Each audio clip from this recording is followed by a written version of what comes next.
Slavery is back. Welcome to a place where private business profit from a captive labour force, yet pennies are spent on medical services to a population in which the Indigenous, the poor and the mentally ill are overrepresented. Where isolation, humiliation and degradation are facts of life. Welcome to prison. It depends who's telling the story, I suppose. The prisoners would have one view, the people who work in the prison system would have another, and I think it's up to people to decide where the truth is.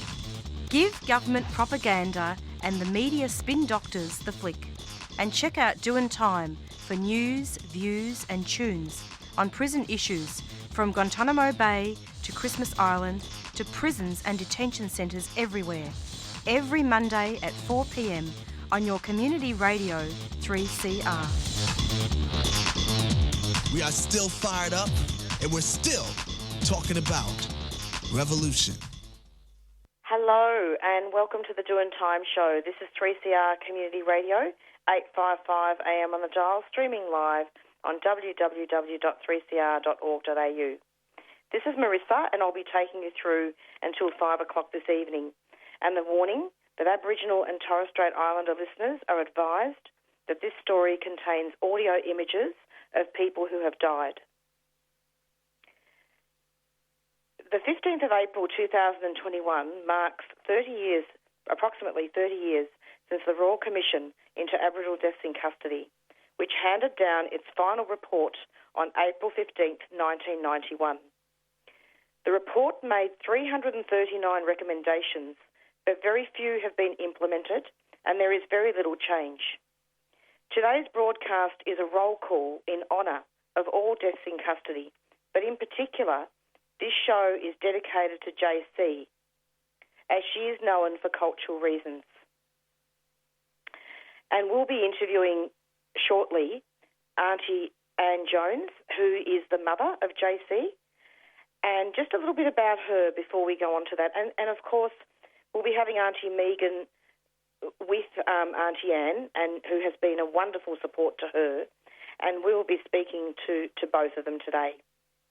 JC is a young mother of one, and she was fatally shot in the street on September 17th, 2019 in the Geraldton suburb of Karloo.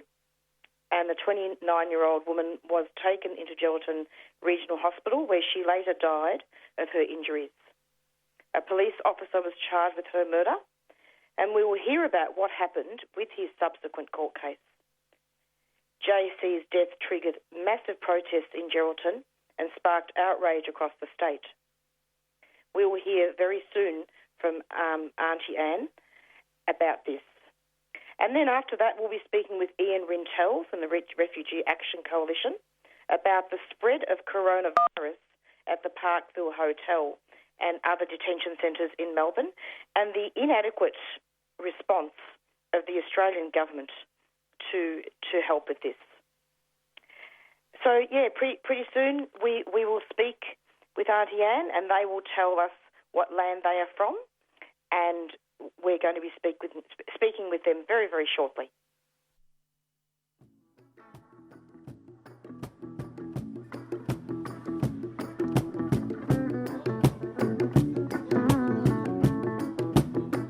The 9th Koori Art Show is calling for entries.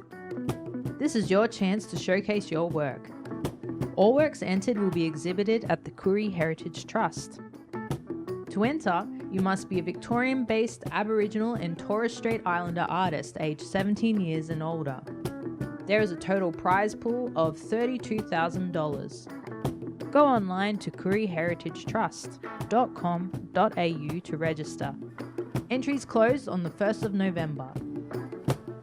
Koori Heritage Trust is a 3CR supporter.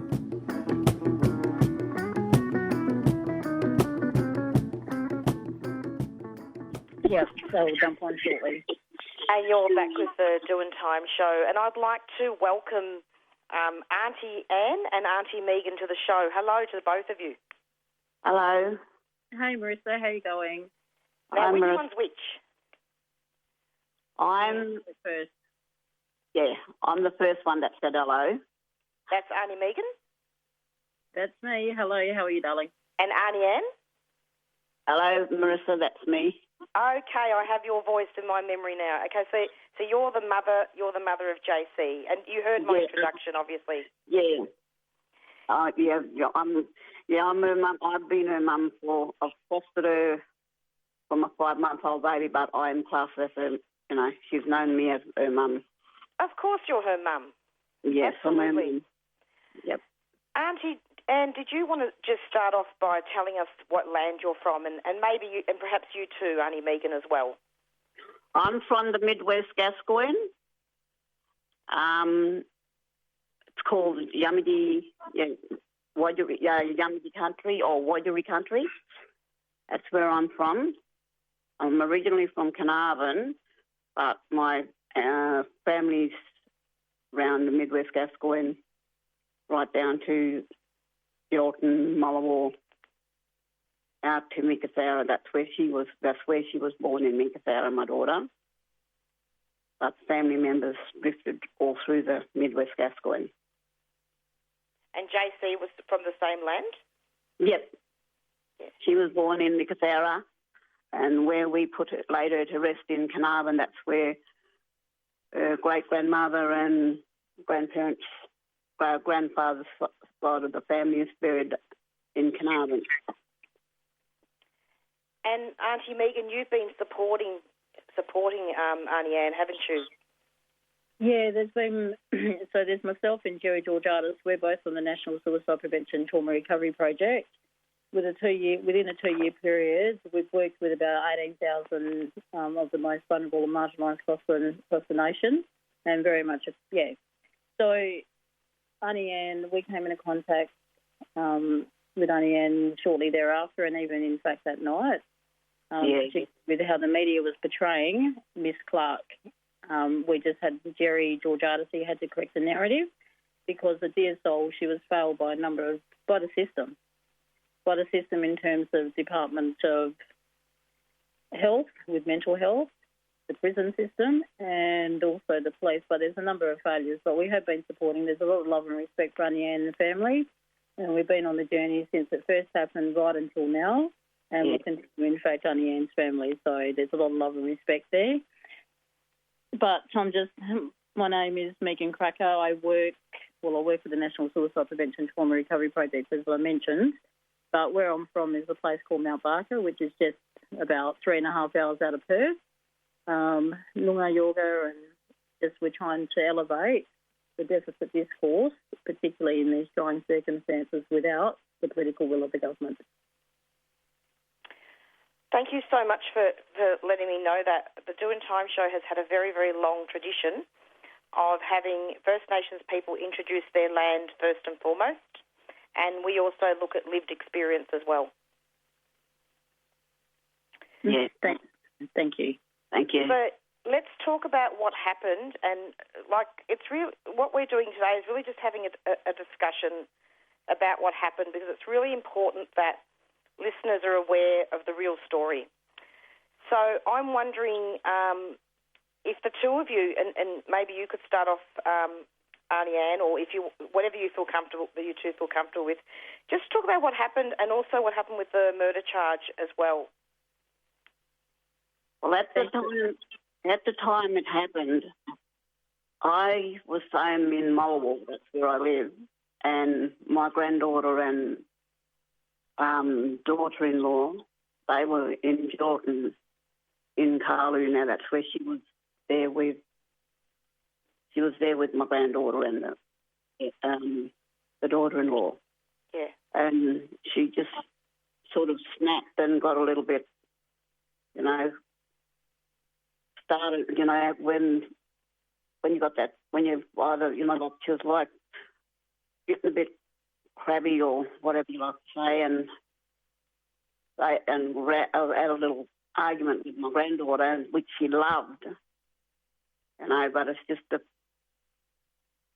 she just went off. I don't know what for, but anyway, they rang me and and I said, well, just ring the police to see if they can go and do a welfare check on her,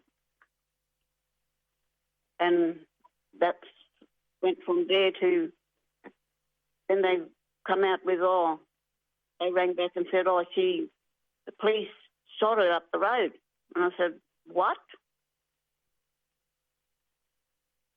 And then there's all this, they never did a welfare check on her. They never even tried to do a welfare check on her. And then the next thing I found out from family members, not from the police, that she got shot.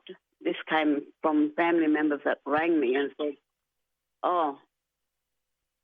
Mummy's up the road, because all the young children in Geraldton that knew her, they knew her as Mummy Joyce. Yeah. And when she got shot, there was quite a few young kids around there, and then they ran back and rang up to me and said, Mummy Joyce got shot. The police shot her. And that's all I heard until the police commissioner, the superintendent came out from Geraldton to Mullawar about 11:30 that night just to come and pay their condolences. But I've already known from 7 o'clock that night. So it was a bit slow. Very slow. Yeah, very slow. And it's only an hour's drive. I was too busy worrying about keep protecting them lot, the police in the hospital, because my granddaughter and my daughter-in-law now, they went up to the hospital straight after. They knew that they took her to the hospital. They went up there to try and go and see her, but they got locked out. And because my granddaughter grew up with her, like, they were only a couple of years, about 5-6 years apart, and they more or less grew up like sisters. And then when they went in there to try and see her, they were told that they couldn't go in. And my granddaughter and my daughter-in-law, they was really, they were just screaming and shouting outside to try and get in. And nobody would have let them get in there. And then I think somebody rang Megan about them two was out the front. And then Megan rang Sandy and his wife Debbie, and they ended up at the at the Geraldton Hospital. But they still didn't get in. They just locked the hospital down, wouldn't let them get in. So it's really about police investigating police, isn't it? Yes. Mm. I mean, apparently from what I can gather here, and please correct me if I'm wrong, but from what I can see here, she was fatally shot and the police didn't even bother to talk with her or calm her down. Only one. The senior sergeant was calming her down. He was the one that was 23 metres from her. He was the old police officer that was standing on the other side with her, talking to her.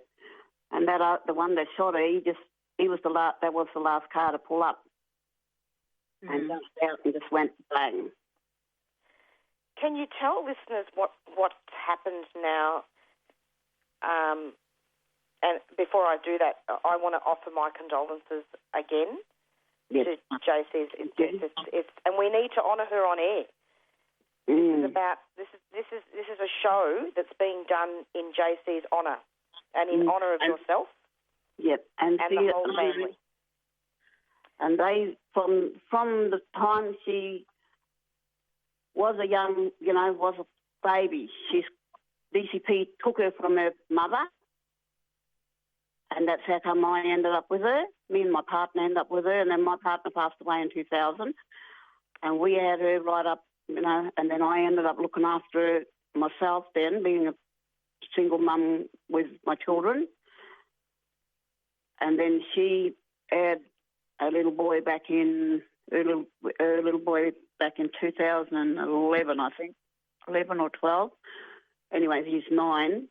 But when he was born, she was in a relationship with the father and then had a domestic in the hospital, which 4 days old, when the little boy was 4 days old, and the DCP and the police department went in there and just snatched him out of her hand and took him. And he was in care for 2 years before I fought to get him, and I got him at 2 years of age, but she still had that contact, which DCP tried to tell me I couldn't give her contact with him, but I just said, no, I can't let my daughter. She has to have contact with her son, or even, be with her son whenever she wants to. That's wonderful that you're able to have the child. Now, I know this is a really difficult subject, but it's really important for listeners. And then that's what the thing was. And, they deprived her of that. She wanted to, and that's why she ended up in prison all the time. And then, when she went back to Geraldton, I just don't know what happened that day, because I was not over in Geraldton. Yeah. I was home in Mullawar, and then all I just heard about them, the police shooting her. And then it's really awful. And then we sit for 2 years waiting for this trial. 2 years? Yeah, 2 years. And for 2 years, that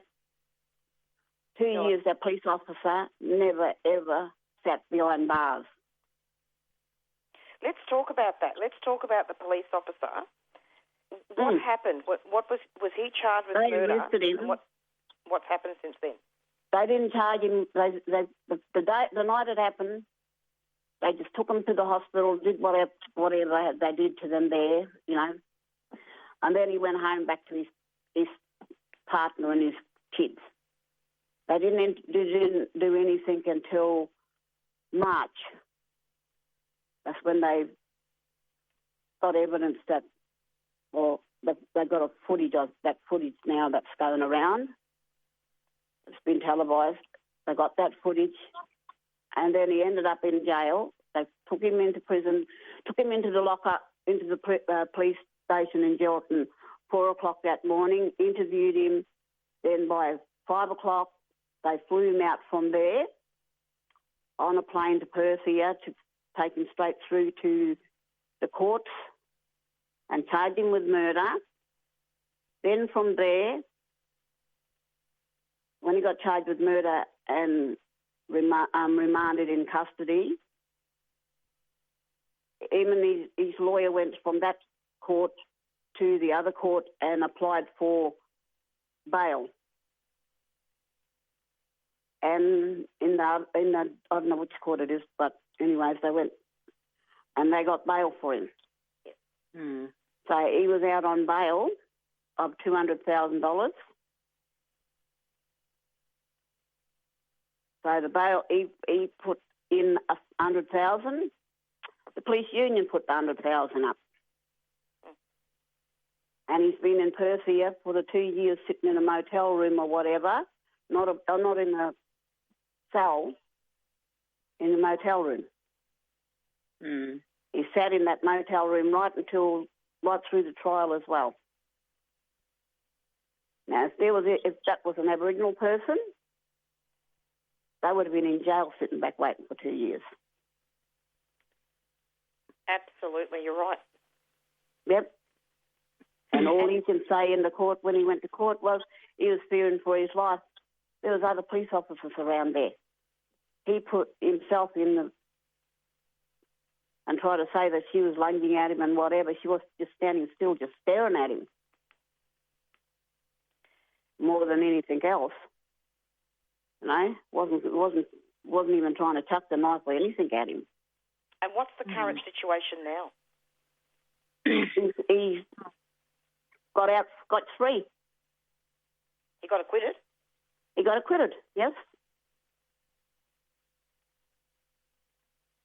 After 3.5 weeks, we sat, going on for 3 weeks. We sat at the courthouse all that time, going through, through the legal processes. And then on Friday, it took 3 hours for the jurors to come back with a verdict, not guilty of murder, not guilty of manslaughter.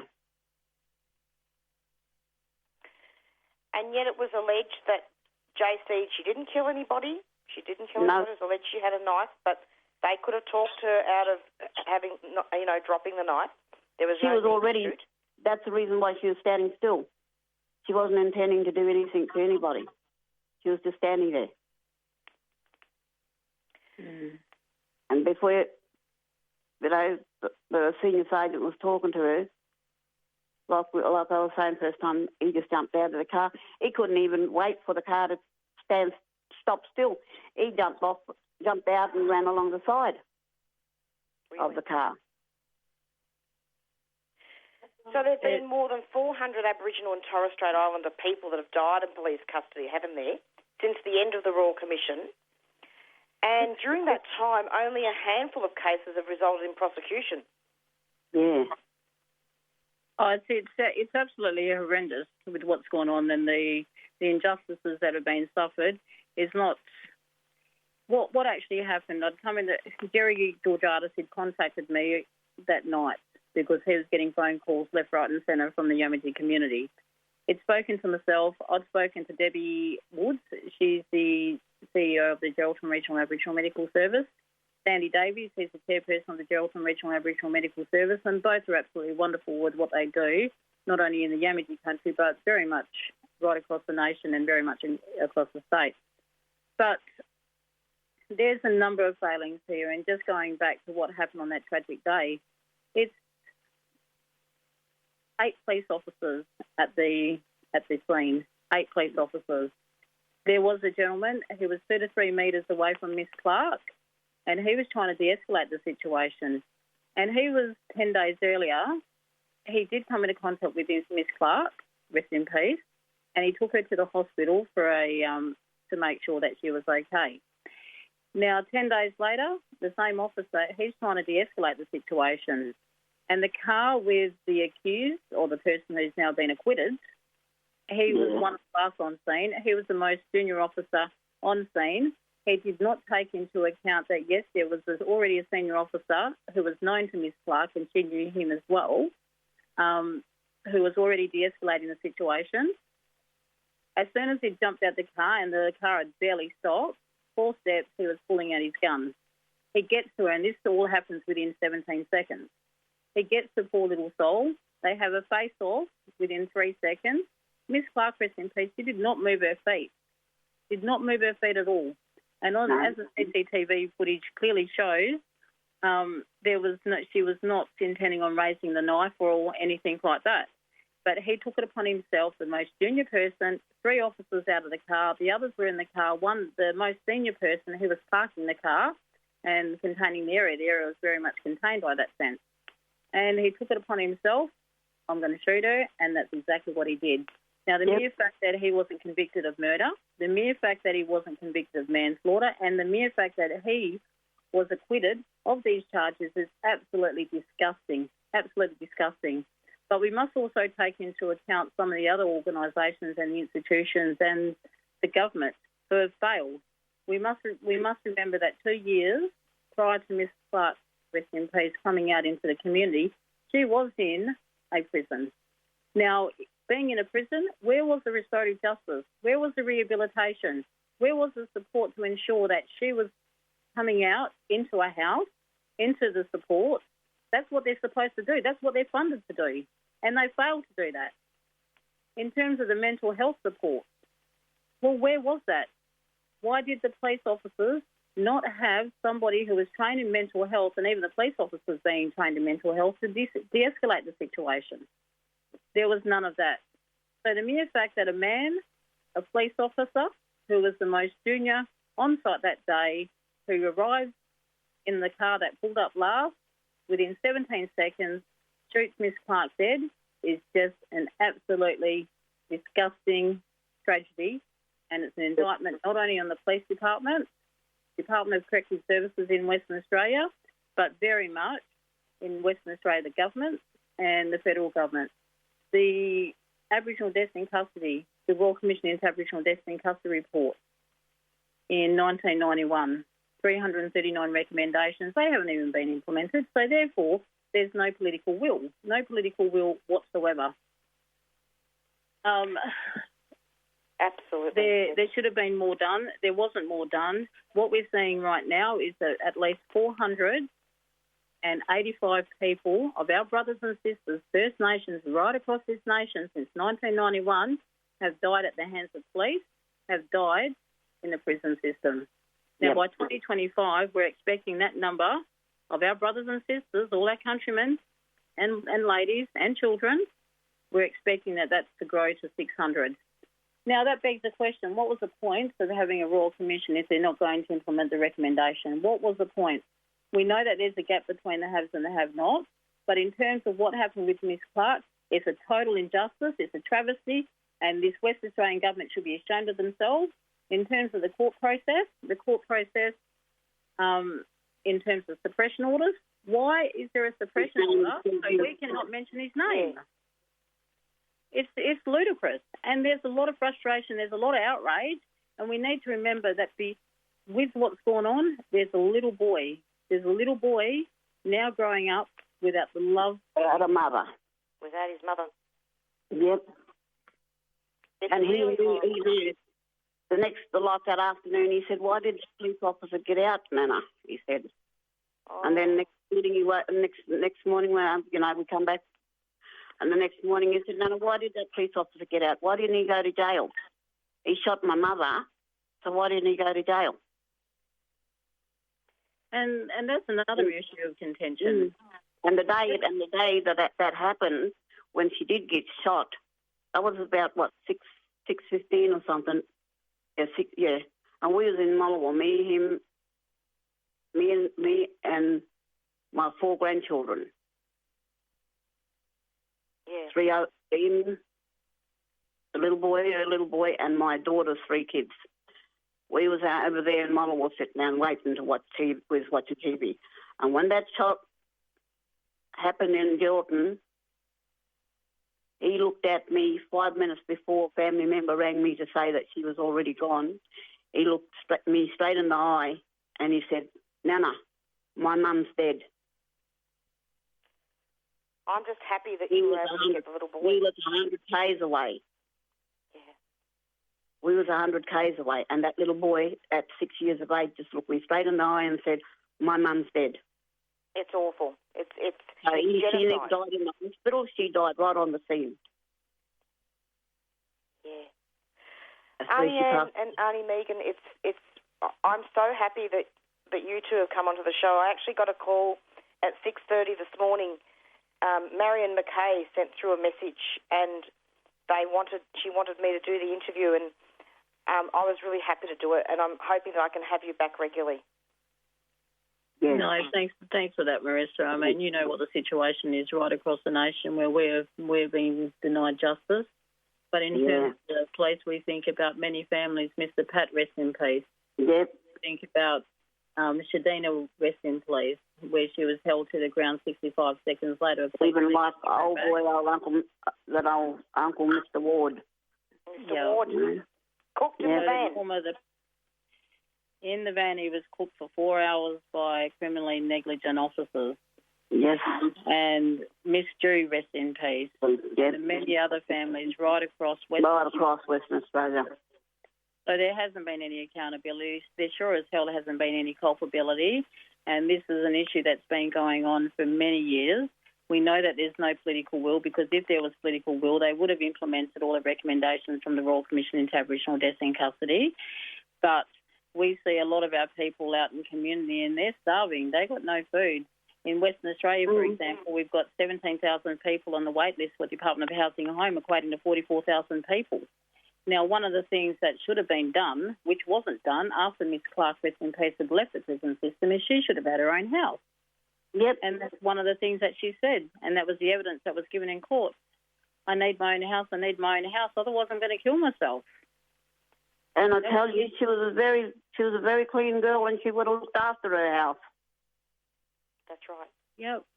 So unless this government, whether it's state or whether it's federal, if they do not implement the Royal Commission into Aboriginal Deaths in Custody, if they do not provide housing for all our people, black, white and brown, we're going to have more people returning back into prison. Unless there is that intense psychosocial support, the assertive outreach, which is 24/7, which isn't part of the mental health plan in Western Australia, we're going to leave brothers and sisters out there to fend for themselves. Is that the kind of world that we want to live in, particularly when it's meant to be about the love and caring for each other? Because after all, we are all brothers and sisters of the human family, but the discrimination, the racism that we're being subjected to, the most marginalised in this country, is alive, it's real, and we are feeling the impacts every single day, and we're fighting for justice. And we won't stop. There is a rally nationwide that is happening on Thursday, and locations: Perth, Geraldton, Sydney, Canberra, Carnarvon. Yep. So this is what's happening at this point. Flyers will be going out within the next couple of hours, and we're just really angry. We're angry with a lot of things, particularly with this verdict that's been handed down. It was a clear case of murder. He had intent to kill. He'd taken 17 seconds to go to where she was, the poor little thing. And, you know, there was all evidence to suggest other things. But the mere fact is, how can you jump out of a car which had barely stopped, ran to a young girl and basically shoot at close range? With the police training, there's a certain area that they should go into or an area that they shouldn't. And he did go into that shouldn't area. That was a danger zone. The danger zone. He shouldn't have went into it. Yeah, particularly when he had intention of using the gun if the situation couldn't be de-escalated. He said that he feared for his life. Well, why put yourself in harm's way? There was already an officer trying to de-escalate the situation who already had the relationship with Miss Clark, and as mentioned earlier, he'd taken this officer, Miss Clark, to the hospital 10 days prior. So you work that out. And when was the actual court case? The last one? Court, it started on the 4th of October and it concluded on Friday. And there's still a suppression order in place? Yeah, there's still a suppression order. Nobody's allowed to say his name. Oh. Not even a photo. Not even allowed to see a photo of him. What a travesty of justice. Yep. Well, yeah, absolutely. It's an atrocity. I've been asking him. I said, no, I want to know his name. I want to see a photo of him. Can you show me? Oh, no, we can't do that. It's been suppressed. Mm-hmm. That's like so how can I get it? How can I get it? That's right. And that's what Aunty Anne mentioned earlier, part. Here is Miss Clark. She was shot within several hours of him doing what he did, because he did shoot her. There's no question about that. Hours later, he was able to go back from the police station back to his family. 2 weeks later, he was able to go back to work.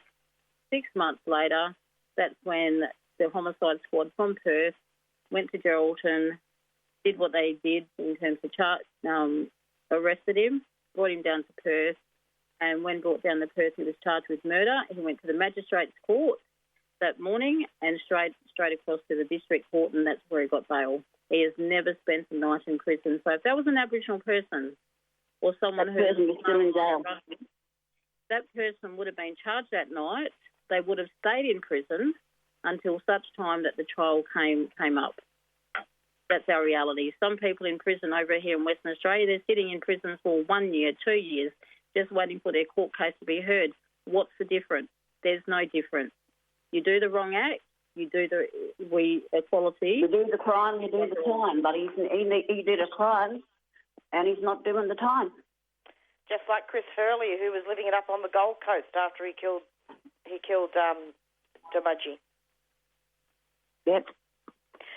Aunty Anne and Aunty Megan, thank you so much for coming onto the program. It was lovely to have you both. Yep, thank you. We'll be interviewing pretty soon about the refugees that are getting coronavirus left, right and centre in Victoria. Thank you so much to both of you, and I'm hoping to have you back very soon. Rightio. Thank you very much for that. Thanks, Aunty Anne, and my condolences again. Thanks. Yep, thank you. Bye. Bye, Aunty Megan. Bye. Darling, love and respect. We'll talk soon. Nice to talk soon. Bye-bye. Bye. Take care. Take care.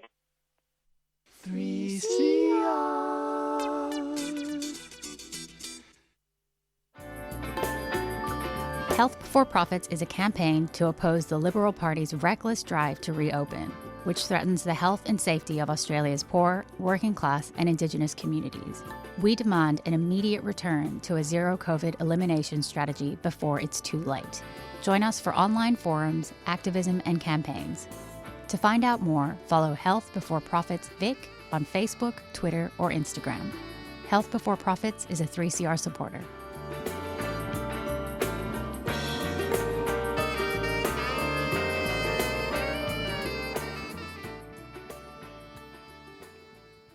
And you're back with the Doing Time show, and you just heard an interview about the death in custody of JC, who, she is known for cultural reasons, and we were speaking with Aunty Anne, her foster mother, or her mother, and also with Aunty Megan as well, who deals with suicide prevention.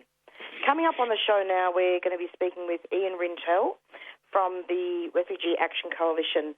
And the Doing Time show has been doing extensive media coverage on this topic for many, many months.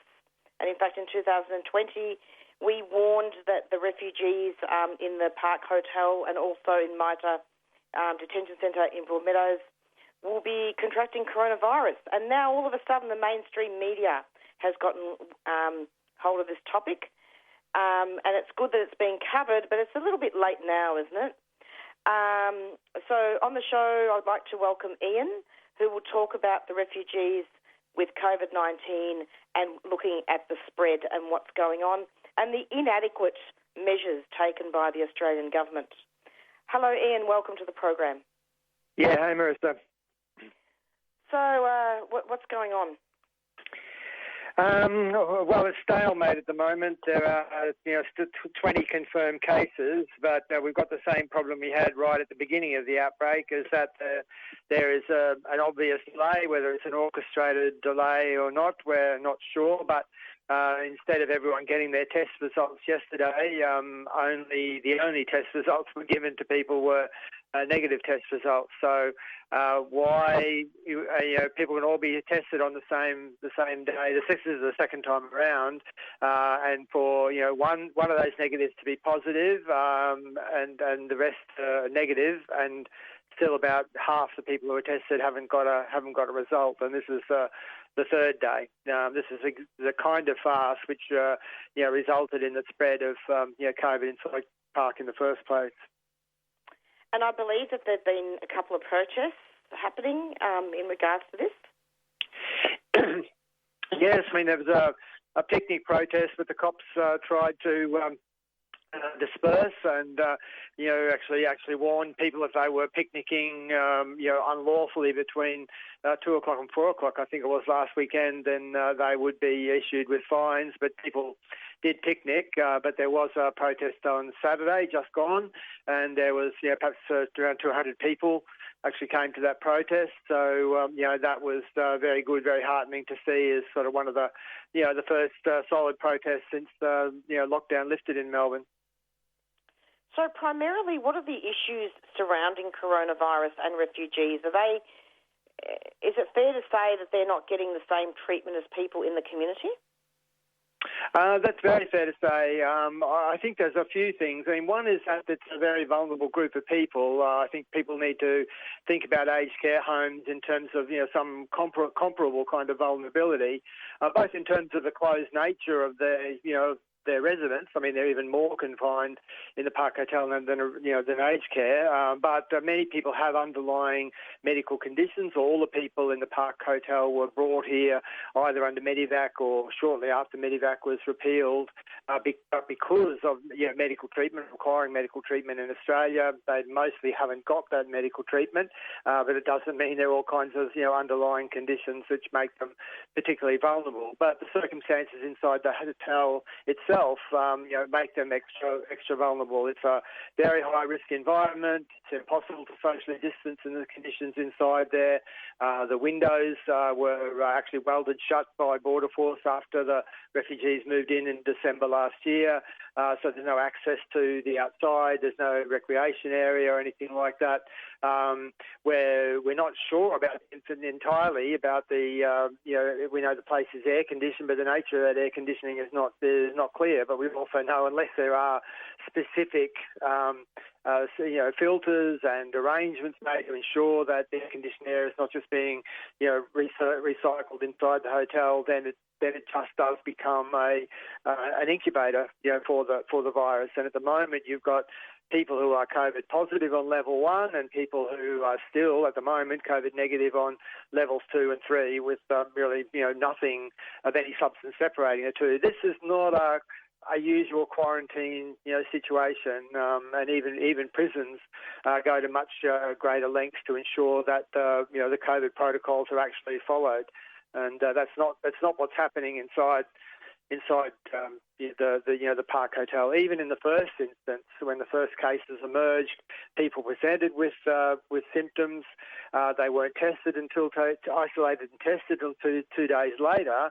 But the rest of the hotel, even though that you had people who were presented with symptoms, they weren't tested until Sunday, 4 days after the first people had been isolated and tested, and only after 3 of those 4 were found to be positive. I mean, the thing is it's a manual for how not to manage COVID infection, and yet we've got the federal government in charge of a very high risk environment, and now has to take the responsibility for the fact that you've got 20 of the 46 people inside Park Hotel are COVID infected.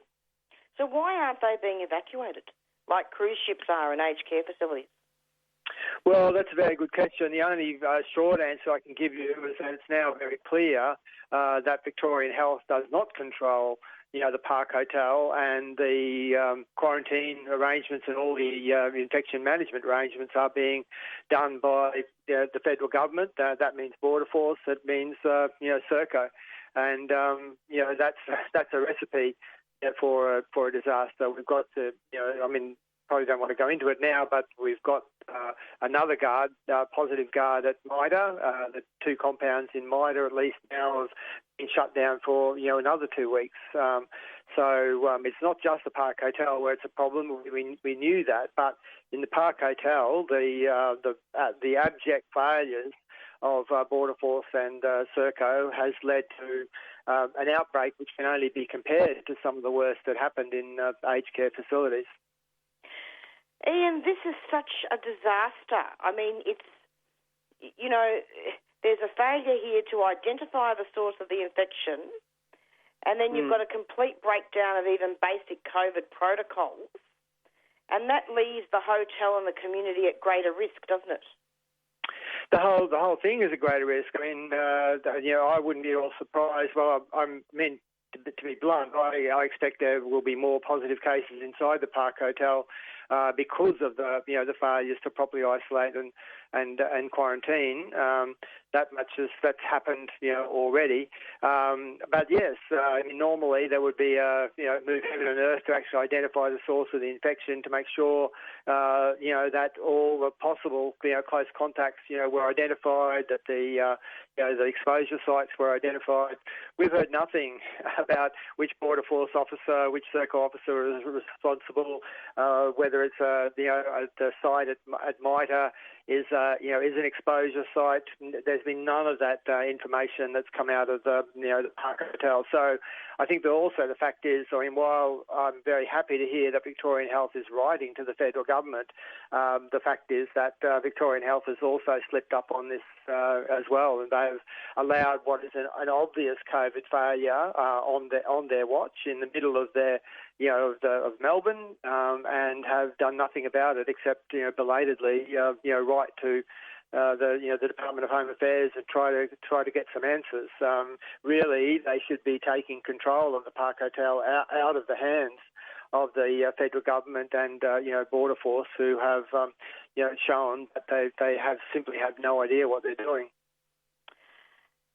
These sound like subhuman standards.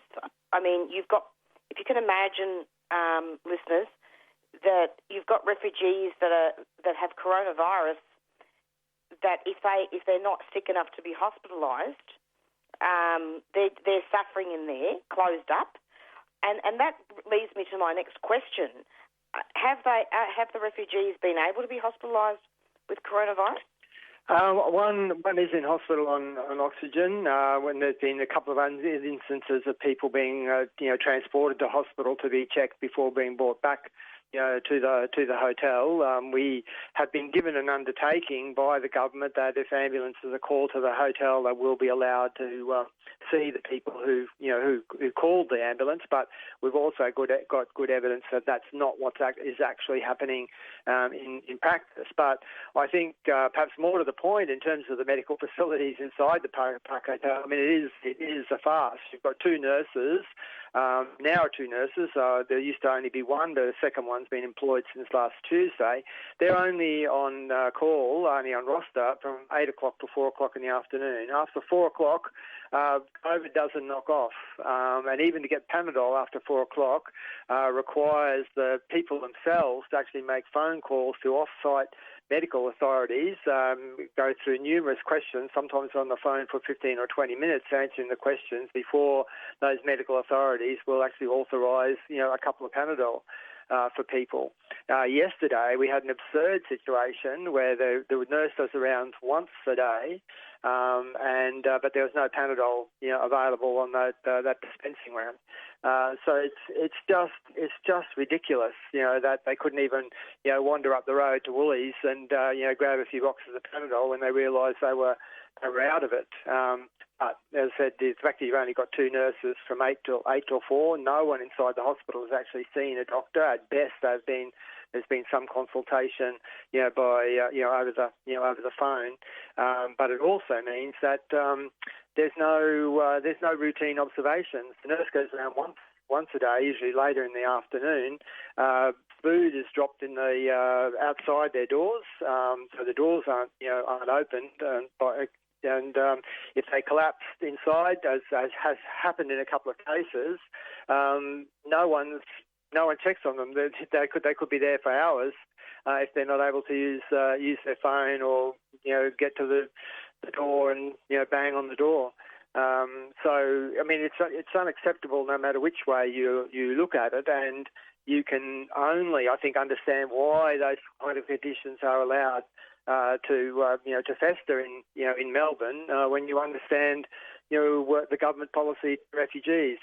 This is a government that created Manus Island and Nauru. It's indifferent to the health of refugees. It's indifferent to their lives in general, and that indifference and complacency is being seen in spades at the Park Hotel. What a national shame indeed. And in just one last question, in regards to the vaccination rollout, what's going on there? Well, that's another travesty. I mean, vaccines were first available in Australia in February. The people in detention were not offered vaccines until the first week of August. People in Park Hotel did not get their first doses until the 30th of August. There are people who did request vaccination and haven't received it. But, to be honest, there is also a level of vaccine hesitancy inside the Park Hotel.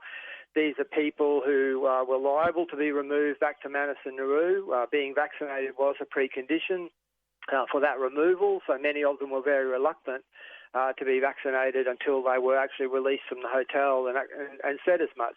So, vaccination rates are probably not as high, as they should be. But I think that's no explanation for the COVID spread. We saw the necessity and the possibility of actually managing COVID without vaccine prior to February 2021, and there's no, as much as we want everyone to be vaccinated, the government will need to give a guarantee that they are not going to remove people because if they are vaccinated to Manus and Nauru.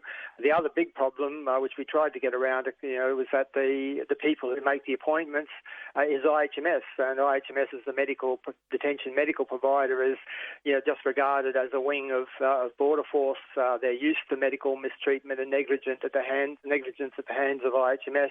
They simply did not many people just did not trust IHMS to have their best interests at heart, and so were very reluctant to accept appointments that were being made for them, by IHMS.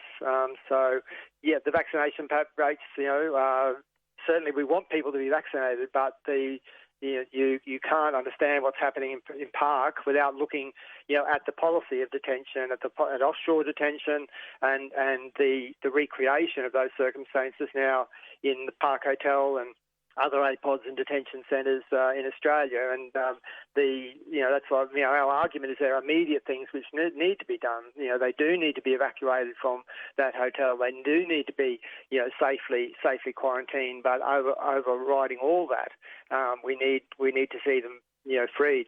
So that the constraints of detention are removed from. It's the only way they're going to be able to live safely and securely in the Australian community. Australia is indeed a crime scene, and the lack of accountability here is immeasurable. It really is, isn't it, Ian?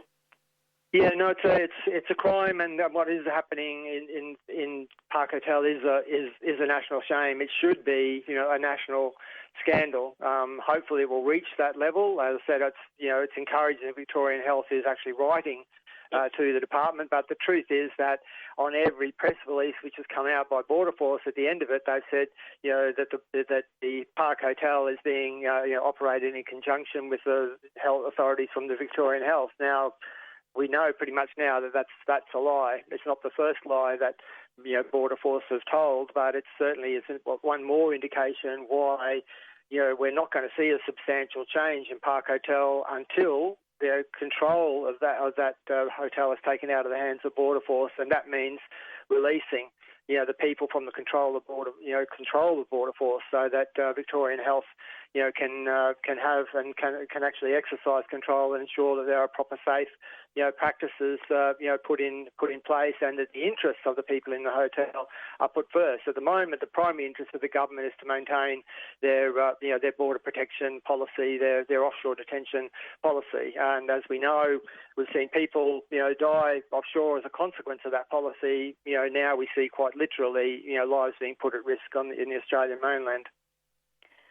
Absolutely, and I'm assuming that there's been information that people have talked to refugees inside about all this. Look, we're in touch with many refugees once, twice, 3-4 times a day. So, that the information about the nurses, the food, the availability of Panadol, the off-site consultations, all that is available for the authorities if they want it.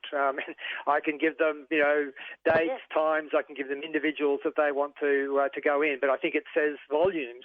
I mean, where else would we see a situation where you have the scale and the proportion of infections happening in a hotel in Victoria, and you would not see a Victorian health official actually go in to even inspect the place? The fact that the people positive, I said, are on level 1 and people on level 2 and 3, it's a recipe for infection. Now that's been available in it's been in the public arena for the last 10 days or more. So, there's also Victorian Health, I think, has to take a degree of responsibility. They turned a blind eye to what's happening in MIDA. They turned a blind eye, to Mantra, and they've turned a blind eye to the Park Hotel. And, the consequences are we've got 20 confirmed cases, one so far in hospital, but, we know that COVID can have a long-term, effect, and we may well be, watching, 20 people actually having further detrimental effects to their health and, longevity because of the refugee policy in Australia. Absolutely, and they say we're all in this together, and we're going to Freedom Day, open up the restaurants, present the vaccination passports, and everybody's enjoying themselves. And what about the refugees? Yeah, that's right. I mean, Melbourne the lockdown may be lifted in Victoria and lifted in Melbourne, but the tragedy is that the refugees are locked in, and they're being locked in an environment that is almost guarantees further positive cases. Thank you so much for coming onto the program, Ian. You've given a very concise account of what's going on. Thank you very much. Okay, Marisa, thank you very much. Take care. Bye-bye. Bye-bye. You're listening to 3CR Community Radio 855 AM on digital and online. 3CR Radical Radio. If you're a renter experiencing hardship due to the pandemic, you can check now to see if you're eligible to apply for the Victorian Government's new one-off rental relief grant worth up to $1,500. To help you, Tenants Victoria have put together an eligibility checklist. This will make it easier for you to assess whether you're eligible to apply for the grant, which is paid as a contribution towards rent. There are some steps involved to qualify for the grant. See the checklist for more information and visit the Tenants Victoria website for further details on how to apply. Go to tenantsvic.org.au and search for rent relief grants. Tenants Victoria is a 3CR supporter.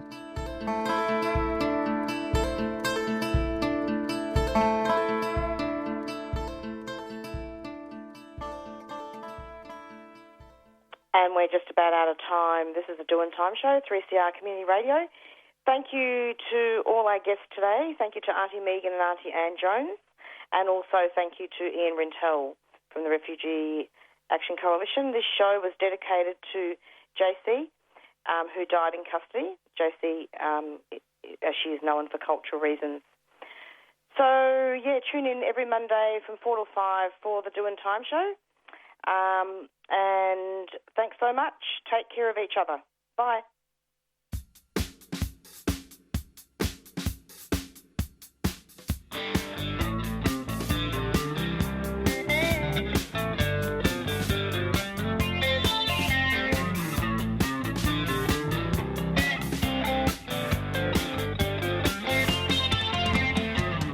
Black fella, white fella, it doesn't matter what you color, as long as you a true fella, as long as you a real fella. All the people of different races with different lives in different places, it doesn't matter what your name is. We got to have lots of changes. We need more brothers if we're to make it. We need more sisters if we're to save it. Are you the one who's gonna stand up and be counted? Are you the one who's gonna be there when we're shouting? Are you the one who's always ready with a helping hand? Are you the one who understands this family plan? Black fella, white fella, yellow fella, any fella, it doesn't matter what you color, as long as you a true fella.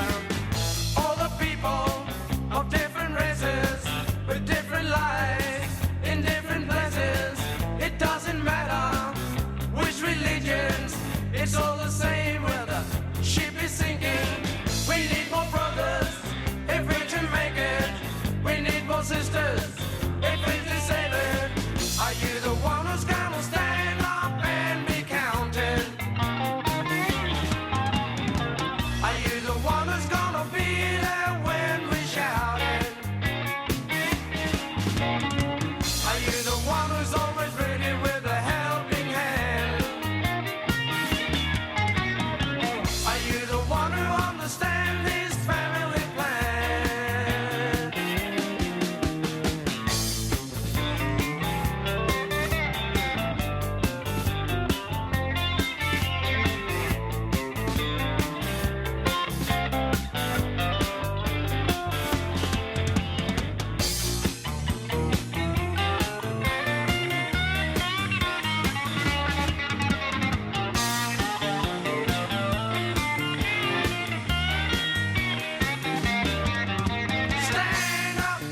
Stand up and be counted.